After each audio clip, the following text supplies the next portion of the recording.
Welcome to Sweet Life Beat Life. We hope this video helps. You'll start by preparing both devices so the connection can happen fast. Turn on Google TV and your phone, sign into the same Google account on each, and join the same Wi-Fi network.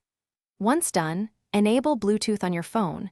Google TV often uses Bluetooth to detect nearby devices.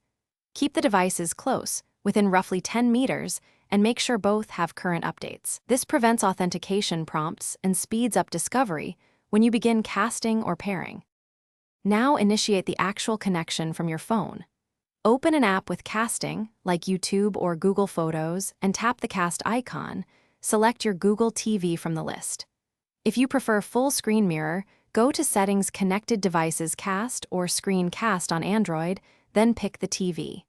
When the TV prompts, accept the pairing or enter the PIN shown. Make sure to allow permissions on your phone for media and microphone if requested. This ensures remote control. Finish by verifying playback and control. Play a video, adjust volume, and try app navigation from your phone. If things don't work, restart both devices and your router, then recheck that both are on the same Wi-Fi and Google account. Make sure router features like AP isolation are off, and that the network supports the needed 2, 4 or 5 GHz band. As a final tip, update the Google Home and TV system apps. Outdated software is often the cause of pairing issues.